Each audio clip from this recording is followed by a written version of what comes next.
Good afternoon. Welcome to Sew Like a Pro Quilters Edition.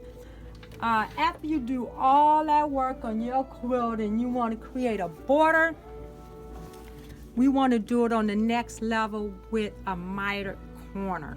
So I want to show you how to do a mitered corner on your quilt, how to finish your border with a nice miter. You know, so from straight in, square it off, but we want to go to the next level. So first you want to create a 1/4 inch mark exactly where you want to stop and start at. So we want both of these to meet at that intersection. So I had that one stitched on, I pulled it back so you can see it, and then I'm going to sew the other end. Now the width that extends past has to be the width of the border itself, plus let's say 1 inch.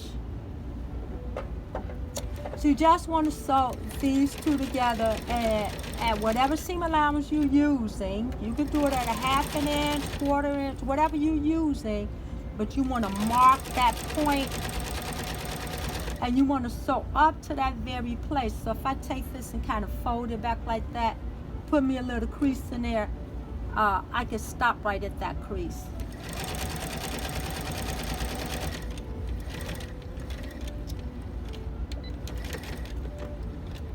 I know it's black. I use this black so you can see it, and I stitch with the white so you can see it. So now we want to take and press these back. Got my little trusty iron right here. So I want to press these two back.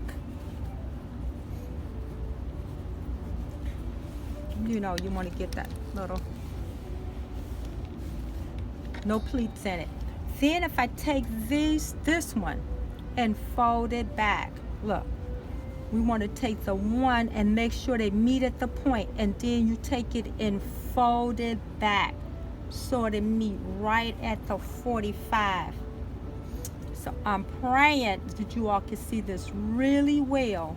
We need the one to lay down right on top of the other up to the very intersection where you stitch them at, because we want them to match perfectly right on top of one another. So if I take this and make sure that it's meeting at that exact point, fold it back, check, make sure it's meeting right at that 1/4 inch point. When you get that point,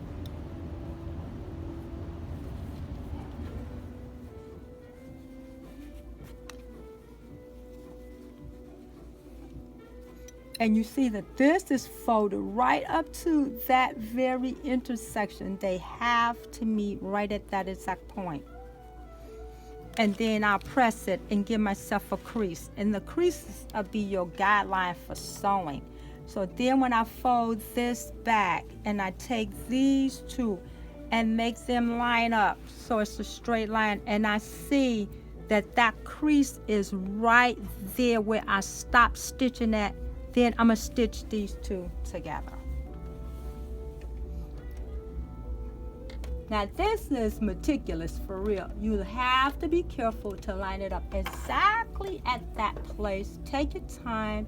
Make sure they both square. These two are still lined up exactly the same. Just do a couple of back stitches. Stitch all the way down using your guideline. That's the line that you pressed. And then when you fold it and open it up and press it, you're going to have a perfect miter.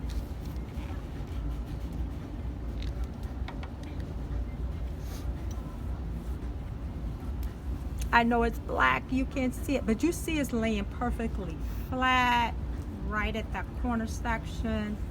It's laying perfectly flat. Then of course you go back and trim your seam allowance off, and you just made a miter corner. So may God bless all your quilting, sewing, knitting, crocheting projects, and make sure you do something for charity. Do something and just give it away just because. See you next time.